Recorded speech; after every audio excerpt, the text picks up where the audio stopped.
नमस्कार दोस्तों, आपका स्वागत है अपने YouTube channel crazy study GK पे। दोस्तों, आज की क्लास में आपको एसएससी सीजीएल का एग्जाम चल रहा है जो 24 सितंबर को तीनों शिफ्टों में समाप्त हो चुका है।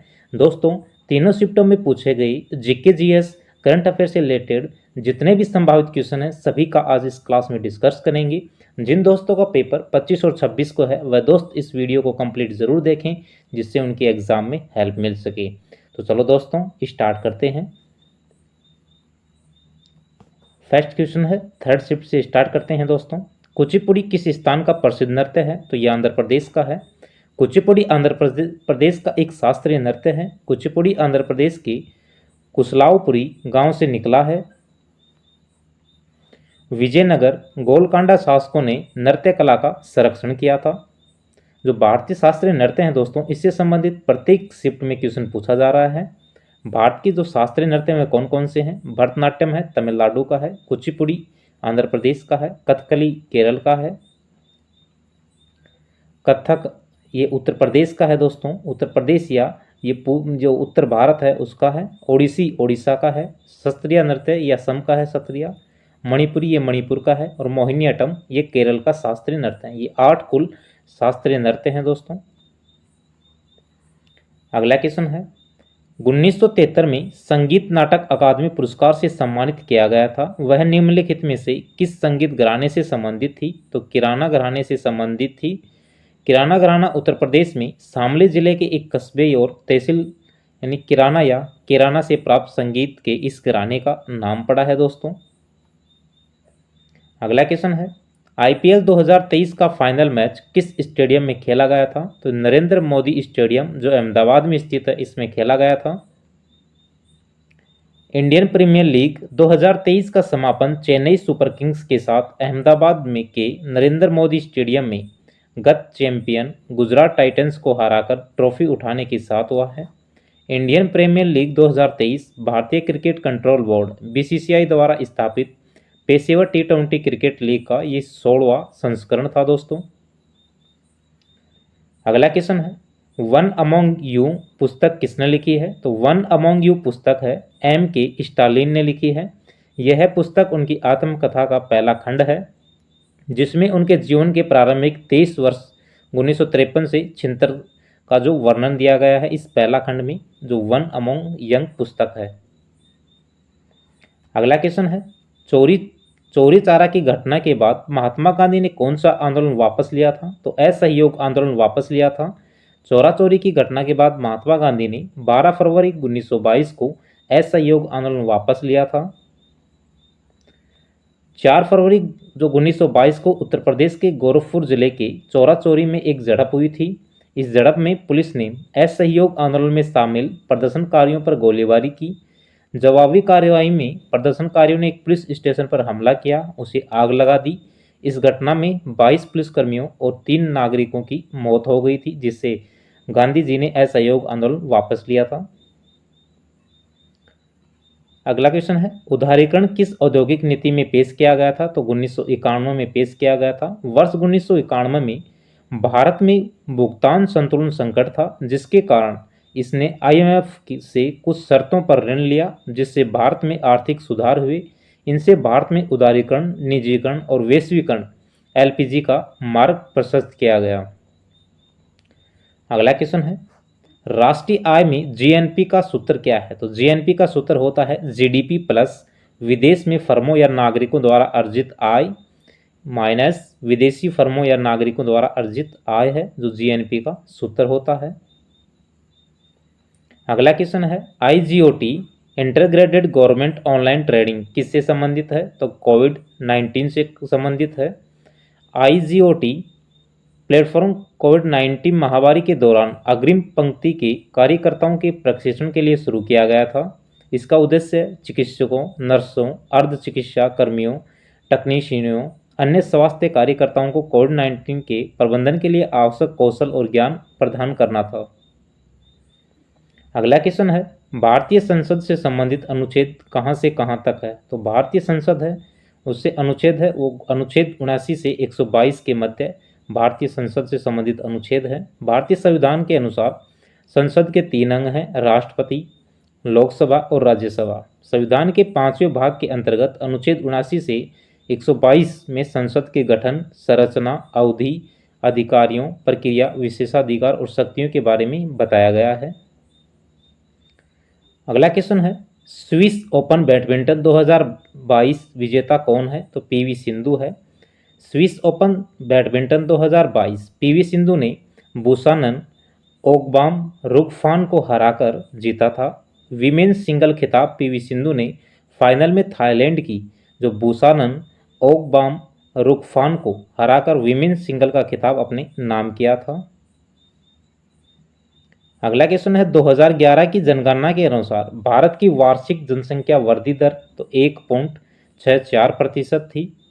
जनगणना पहली बार 1872 में ब्रिटिश वायसराय लॉर्ड मेयो के तहत शुरू की गई थी दोस्तों। इसमें समुदाय के में सुधार, क्षेत्रों में उत्थान के लिए नई नीतियां, सरकारी कार्यक्रमों को तैयार करने में मदद की थी।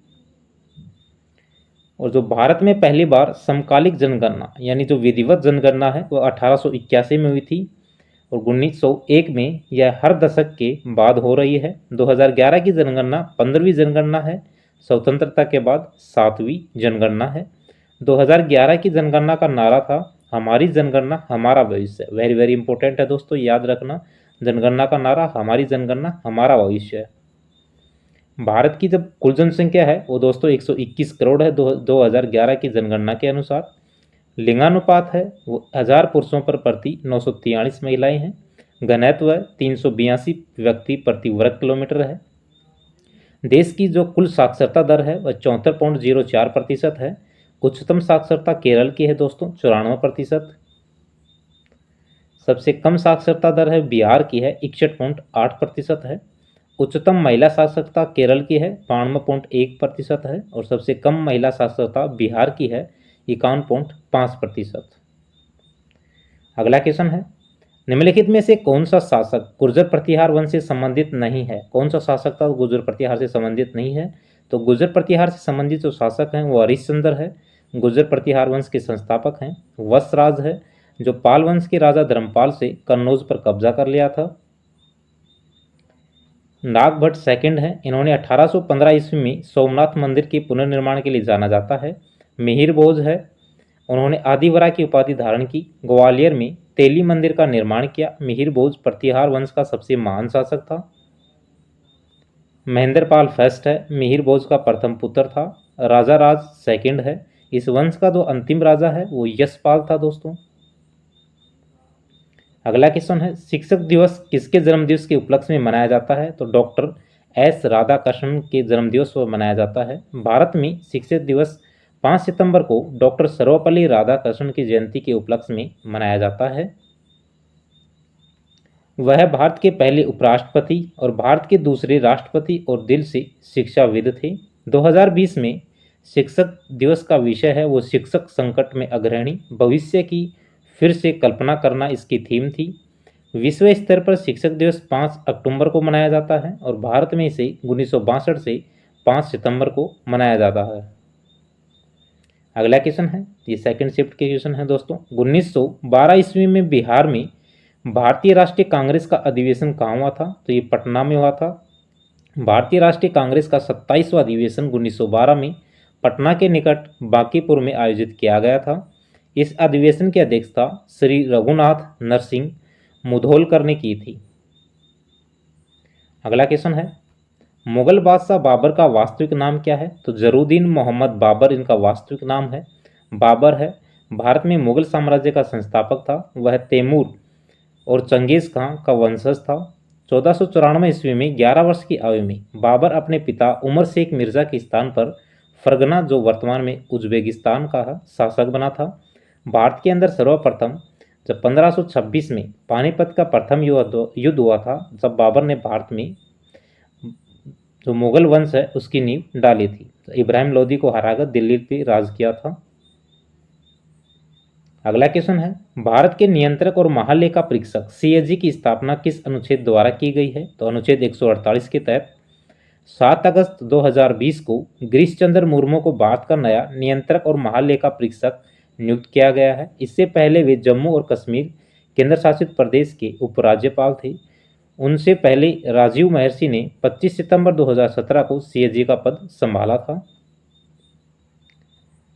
भारतीय संविधान का अनुच्छेद 148 इस कार्यकाल के अधिकार का स्थापित करता है कि इसमें सीएजी की स्थापना और शक्तियों से संबंधित अनुच्छेद 148 है। अगला क्वेश्चन है 1927 में मंदिर प्रवेश आंदोलन किसने शुरू किया था? तो मंदिर प्रवेश आंदोलन है वह डॉक्टर भीमराव अंबेडकर ने किया था। 1927 का मंदिर प्रवेश आंदोलन भीमराव अंबेडकर द्वारा शुरू किया गया था। यह निचली जातियों के लोगों को मंदिरों में प्रवेश की अनुमति देने के लिए एक आंदोलन था। महाड़ का सत्याग्रह, ये इसका नाम है, चौदार तालाब सत्याग्रह या महाड़ का मुक्ति संग्राम भीमराव अंबेडकर की अगुवाई में 20 मार्च 1927 को महाराष्ट्र राज्य के रायगढ़ जिले के महाड़ स्थान पर दलितों को सार्वजनिक चौधार तालाब से पानी पीने और इस्तेमाल करने का अधिकार दिलाने के लिए किया गया एक प्रभावी सत्याग्रह था। ये भी भीमराव अंबेडकर के द्वारा किया गया था।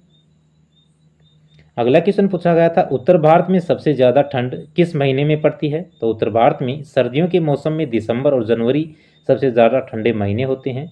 इन महीनों में तापमान कभी कभी शून्य से नीचे चला जाता है। उत्तर भारत में सर्दियों का मौसम आमतौर पर नवंबर के मध्य से शुरू होकर फरवरी के अंत तक रहता है। इस दौरान औसत तापमान 22 डिग्री सेल्सियस से 5 डिग्री सेल्सियस के बीच रहता है। अगला क्वेश्चन है, मेक इन इंडिया योजना किससे संबंधित है? तो ये विनिर्माण से संबंधित है। मेक इन इंडिया भारत सरकार की एक योजना है जिसे प्रधानमंत्री नरेंद्र मोदी ने 2014 में शुरू किया था, जिसका उद्देश्य है घरेलू विनिर्माण क्षेत्रों को बढ़ावा देना और देश में निवेश को बढ़ावा देना था। अगला क्वेश्चन है, तुलसीदास बोरकर जिन्हें 2016 में पद्मश्री से सम्मानित किया गया था, एक खिलाड़ी थे। तो किसके थे? ये हारमोनियम के थे। बोरकर ने एक कुशल हारमोनियम वादक के रूप में अपना नाम बनाया, जिन्हें 2016 में पद्मश्री से पुरस्कार से सम्मानित किए गए थे। वह संगीत नाटक अकादमी पुरस्कार के प्राप्तकर्ता भी थे। बोरकर एकल प्रदर्शन के साथ साथ भारतीय शास्त्रीय गायकों के साथ जाने की अपनी अंगूठी शैली के लिए भी जाने जाते थे। अगला क्वेश्चन है, असम में वैष्णव द्वारा बनाए जाने वाला त्यौहार कौन सा है? तो डोल जात्रा त्यौहार है। डोल जात्रा असम में वैष्णवों द्वारा बनाए जाने वाला एक प्रमुख त्यौहार है। अगला क्वेश्चन है, मुद्रा योजना से किससे संबंधित है? तो प्रधानमंत्री मुद्रा योजना गैर कॉर्पोरेट, गैर कृषि, लघु सूक्ष्म उद्योगों को 10 लाख तक का ऋण प्रदान करने के लिए माननीय प्रधानमंत्री द्वारा 8 अप्रैल 2015 को शुरू की गई यह योजना इन ऋणों को पीएमवाई के तहत मुद्रा ऋण के रूप में वर्गीकृत किया गया है। यानी कि 10 लाख का जो ऋण दिया गया था प्रधानमंत्री मुद्रा योजना के तहत, जो गैर कृषि थे, लघु उद्योग थे, उनको 10 लाख तक का ऋण दिया जाने लगा था इस योजना के तहत। अगला क्वेश्चन है, भारत के संविधान में मौलिक अधिकारों को पारित करने का विचार किस देश के संविधान से प्रेरित था? तो यह अमेरिका से था। भारतीय संविधान में मौलिक अधिकारों को पारित करने का विचार संयुक्त राज्य अमेरिका के संविधान से प्रेरित था। मौलिक अधिकारों का वर्णन भारतीय संविधान के भाग 3 में अनुच्छेद 12 से 35 में किया गया है। संपत्ति का अधिकार जो अनुच्छेद 31 में था, 44वें संविधान संशोधन अधिनियम 1978 द्वारा मौलिक अधिकार की सूची से हटा दिया गया और 44वें अधिनियम के तहत ही 1978 के द्वारा संपत्ति के अधिकार को संविधान के भाग 12 में जो अनुच्छेद 300A है, इसके तहत संवैधानिक अधिकार यानी कानूनी अधिकार बना दिया गया। जो मौलिक कर्तव्य हैं वो कौन कौन से हैं?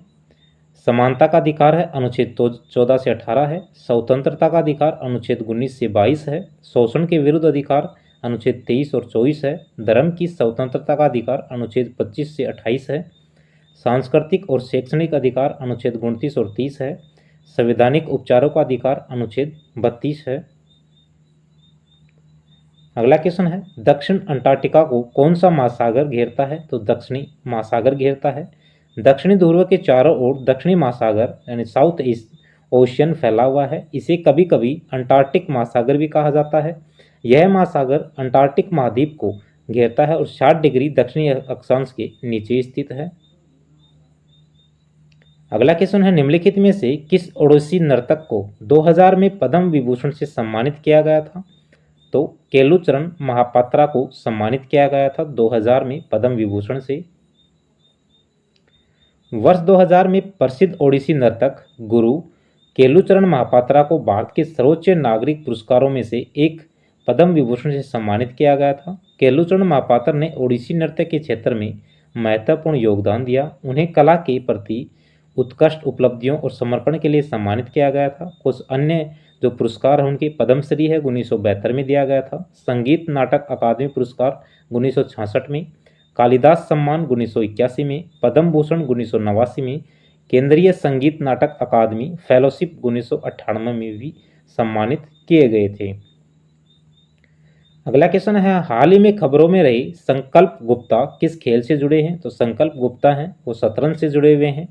नागपुर के 18 वर्ष के संकल्प गुप्ता भारत के 71वें ग्रैंड मास्टर बने हैं। उन्होंने अंडर जेवेलिक में GM ask 3 round robin event में तीसरा और अंतिम नॉर्म पूरा करने के बाद यह उपलब्धि हासिल की है। अगला क्वेश्चन है, स्पाइरोगायरा क्या है? तो स्पाइरोगायरा एक प्रकार की हरी शैवाल है। यह आइसोगेमस होती है। इसका मतलब है इसके युग्मक आकार और रूप में समान होते हैं। इसके युग्मक अध्वजीय होते हैं, यानी कि इसमें कोई फ्लैजेला नहीं होता है। अगला क्वेश्चन था, रुद्राक्षी पटेल किस खेल से संबंधित हैं? तो ये निशानेबाज से संबंधित हैं, शूटर से संबंधित हैं। रुद्राक्षी पटेल एक भारतीय निशानेबाज थे। वे 10 मीटर एयर राइफल स्पर्धा में भाग लेते हैं। उन्हें कई अंतर्राष्ट्रीय प्रतियोगिता में भारत का प्रतिनिधित्व किया और कई पदक जीते हैं। अगला क्वेश्चन है, सड़क मार्ग में यात्री यातायात का प्रतिशत कितना है? तो सड़क परिवहन क्षेत्र में देश में यात्री यातायात का लगभग 87% है और माल यातायात का 60% हिस्सा है। अगला क्वेश्चन है, बुद्ध की शिक्षा में क्या शामिल नहीं था? तो बुद्ध की शिक्षा में उचित समझ, उद्देश्य, भाषण, क्रिया, आजीविका, प्रयास, ध्यान और एकाग्रता शामिल है। बुद्ध के निर्वाण प्राप्ति के लिए सरल बनाने के लिए 10 जो शील हैं वो हैं अहिंसा है, सत्य है, अस्त्य है यानी चोरी न करना है, अपरिग्रह है, किसी प्रकार की संपत्ति न रखना, मद सेवन न करना है, असमय भोजन न करना, सुखप्रद बिस्तर पर नहीं सोना है, धन संचय नहीं करना है, स्त्रियों को से दूर रहना और नर्तेगा। ये सभी बुद्ध के द्वारा जो निर्वाण प्राप्ति के 10 शील हैं वो हैं। अगला क्वेश्चन है, कछुए किस वर्ग के हैं? तो कछुए सरीसृप में आते हैं। ये फर्स्ट शीट में पूछे गए क्वेश्चन है। 2031 वनडे क्रिकेट विश्व कप की मेजबानी कौन सा देश करेगा? तो भारत और बांग्लादेश करेंगे। कुछ क्रिकेट की मेजबानियां हैं वो कौन कौन से देश करेंगे? 2025 में जो चैंपियन ट्रॉफी है उसकी मेजबानी पाकिस्तान करेगा। 2026 में T20 विश्व कप है जो भारत और श्रीलंका मेजबानी करेंगे। 2027 में वनडे विश्व कप है जिसकी दक्षिणी अफ्रीका, जिम्बाब्वे और नामीबिया इसकी मेजबानी करेंगे। 2028 में T20 विश्व कप है जो ऑस्ट्रेलिया और न्यूजीलैंड इसकी मेजबानी करेंगे। 2029 में चैंपियन ट्रॉफी है जिसकी भारत है उसकी मेजबानी करेगा। जून 2030 में इंग्लैंड, आयरलैंड और स्कॉटलैंड है जो T20 विश्व कप की मेजबानी करेंगे। और 2031 में वनडे विश्व कप है उसकी मेजबानी भारत और बांग्लादेश करेंगी। अगला क्वेश्चन है, भारत का सर्वोच्च विधि अधिकारी किसे माना जाता है? तो महान्यायवादी को सर्वोच्च विधि अधिकारी माना जाता है। महान्यायवादी को भारत का सर्वोच्च विधि अधिकारी माना जाता है। भारतीय संविधान का अनुच्छेद 76 महान्यायवादी से संबंधित है। महान्यायवादी की नियुक्ति राष्ट्रपति द्वारा की जाती है। महान्यायवादी को सर्वोच्च न्यायालय के न्यायाधीश के रूप में सेवा करने के लिए योग्य होना चाहिए। महान्यायवादी का कार्यकाल संविधान द्वारा निर्धारित नहीं है, वह राष्ट्रपति के प्रसाद पर्यंत पद पर रहता है। राष्ट्रपति महान्यायवादी को उसके पद से हटा सकता है। महान्यायवादी अपने पद से इस्तीफा राष्ट्रपति को सौंपता है। महान्यायवादी को संसद के दोनों सदनों, उनकी संयुक्त बैठक, संसद की किसी भी समिति की कार्यवाही में बोलने, भाग लेने का अधिकार है, जिसका सदस्य नामित किया जा सकता है लेकिन वोट देने का अधिकार नहीं है। राज्य का महाधिवक्ता राज्य का सर्वोच्च विधि अधिकारी होता है। अगला है, निम्नलिखित में से कौन सा अनुच्छेद है राष्ट्रपति का चुनाव बताता है? तो राष्ट्रपति के चुनाव से संबंधित जो आर्टिकल है वो 54 है। अनुच्छेद 54 में एक राष्ट्रपति के चुनाव के बारे में बताया गया है। राष्ट्रपति का चुनाव है। राष्ट्रपति का चुनाव एक निर्वाचक मंडल के सदस्यों द्वारा किया जाएगा, जिसमें संसद के दोनों सदनों के निर्वाचित सदस्य, राज्य की विधानसभाओं के निर्वाचित सदस्य इसमें शामिल होते हैं। राष्ट्रपति से संबंधित कुछ अनुच्छेद हैं। अनुच्छेद 52 है, भारत का राष्ट्रपति होगा, इससे संबंधित है। अनुच्छेद 53 है, भारत के राष्ट्रपति की कार्यकारी शक्ति है। अनुच्छेद 54 है, राष्ट्रपति का चुनाव है। अनुच्छेद 55 है, राष्ट्रपति के चुनाव का जो तरीका है वो अनुच्छेद 55 में है। अनुच्छेद 56 में राष्ट्रपति का कार्यकाल है। अनुच्छेद 57 में राष्ट्रपति पुनः निर्वाचित होने की योग्यता है। अनुच्छेद 58 में राष्ट्रपति का चुनाव लड़ने की योग्यता है। अनुच्छेद 59 में राष्ट्रपति के पद की शर्तें हैं।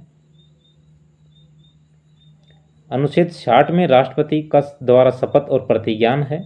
61 के अंदर राष्ट्रपति के विरुद्ध महाभियोग की प्रक्रिया है। अनुच्छेद 62 में राष्ट्रपति के जो कार्यालय की रिक्ति को भरने के लिए चुनाव का प्रयोजन है। अनुच्छेद 65 में उपराष्ट्रपति द्वारा राष्ट्रपति के रूप में कार्य करने, राष्ट्रपति के कार्यों का निर्वहन करने की शक्ति है। और जो अनुच्छेद 71 है, इसमें राष्ट्रपति या उपराष्ट्रपति के निर्वाचन से संबंधित सभी शंकाओं और विवादों का जांच है। अनुच्छेद 72 में राष्ट्रपति की क्षमादान की शक्ति और कुछ मामलों में सजा कम करने या निलंबित करने की शक्ति अनुच्छेद 72 में है। अगला क्वेश्चन है, ताडोबा राष्ट्रीय उद्यान कहाँ स्थित है? तो ये महाराष्ट्र में स्थित है, ताडोबा राष्ट्रीय उद्यान। महावीर हरिना वनस्थलीय राष्ट्रीय उद्यान तेलंगाना में स्थित है। सिंबलवारा राष्ट्रीय उद्यान हिमाचल प्रदेश में स्थित है। मुकुर्ती राष्ट्रीय उद्यान तमिलनाडु में स्थित है। अगला क्वेश्चन है, बाइसिकल किक यानी साइकिल किक किस खेल से संबंधित है? तो ये फुटबॉल से संबंधित है। साइकिल किक फुटबॉल का एक उन्नत कौशल है। साइकिल किक को करने वाले खिलाड़ी का शरीर जमीन से ऊंचा होता है और वह ऊपर की ओर झुका होता है। साइकिल किक से गेंद को ज़्यादा तेजी से गोल की ओर भेजा जा सकता है। अगला क्वेश्चन है, महेंद्र वर्मन प्रथम किस राजवंश से संबंधित था जिसे पुलकेशिन द्वितीय ने हराया था? तो ये पल्लव वंश से संबंधित थे महेंद्र वर्मन। पल्लव राजा महेंद्र वर्मन प्रथम को पुलकेशिन द्वितीय ने हराया था। पुल्लूर की लड़ाई चाणक्य राजा पुलकेशिन द्वितीय और पल्लव राजा महेश वर्मन के प्रथम के बीच पुल्लूर या पोयलूर के शहर में 618 से या 19 में लड़ी गई लड़ाई थी, जिसमें जो पुलकेशिन द्वितीय है इन्होंने महेंद्र प्रथम को हराया था। अगला क्वेश्चन है, दिल्ली की पहली और आखिरी महिला शासिका कौन थी? तो रजिया सुल्तान थी। रजिया सुल्तान भारत की पहली और आखिरी महिला सल्तनत थी। उसने 1236 से 1240 के अंत तक दिल्ली पर शासन किया था। अगला क्वेश्चन है, अखिल भारतीय किसान सभा पार्टी के संस्थापक कौन थे? तो सहजानंद सरस्वती थे। अखिल भारतीय किसान सभा 1936 में किसानों की समस्याओं के समाधान के लिए सहजानंद सरस्वती द्वारा गठित एक किसान आंदोलन था। अगला क्वेश्चन है, भारत में मीठे पानी यानी अलवण जल की सबसे बड़ी झील कौन सी है? तो वुल्लर झील है। जम्मू कश्मीर के बांदीपोरा जिले में स्थित वुल्लर झील भारत की सबसे बड़ी मीठे पानी की झील है। यह झेलम नदी के बेसिन का एक हिस्सा है। लगभग 200 वर्ग किलोमीटर के क्षेत्र में फैली हुई है। भारत में मीठे पानी की कुछ झीलें हैं, जैसे वुल्लर झील है, डल झील है, भीमताल झील है, नैनीताल झील है, लोकटक झील है और बड़ा पानी झील है। अगला क्वेश्चन है, अमजद अली खान को 2001 में कौन सा पुरस्कार मिला था? तो पद्म विभूषण मिला था। अमजद अली खान एक प्रसिद्ध सरोद वादक हैं, जिनको भारत सरकार द्वारा 1991 में कला के क्षेत्र में पद्म भूषण से सम्मानित किया गया था और ये दिल्ली से हैं। 1975 में पद्मश्री से सम्मानित हैं। 1989 में संगीत नाटक अकादमी पुरस्कार से सम्मानित हैं। 1989 में तानसेन सम्मान से सम्मानित हैं। 1991 में पद्म भूषण से सम्मानित हैं और 2001 में पद्म विभूषण से सम्मानित किया गया था। अगला क्वेश्चन है, महानदी डेल्टा पर कौन सा जलमार्ग स्थित है? ये NW यानी जलमार्ग 5 संख्या 5 स्थित है। जलमार्ग संख्या 5 पश्चिम बंगाल और ओडिशा राज्य में ब्राह्मणी नदी पर स्थित हैं। जो प्रमुख जलमार्ग हैं वो कौन कौन से हैं? राष्ट्रीय जलमार्ग संख्या 1 प्रयागराज से हल्दिया तक है, गंगा और भागीरथी हुगली नदी पर स्थित है। राष्ट्रीय जलमार्ग संख्या 2 सदिया से धुबरी तक है, ब्रह्मपुत्र नदी पर स्थित है, असम के अंदर है। राष्ट्रीय जलमार्ग संख्या 3 है, ये कोल्लम से कोटापुरम तक है, पश्चिमी तट नहर और चंपाकारा नहर पर स्थित है।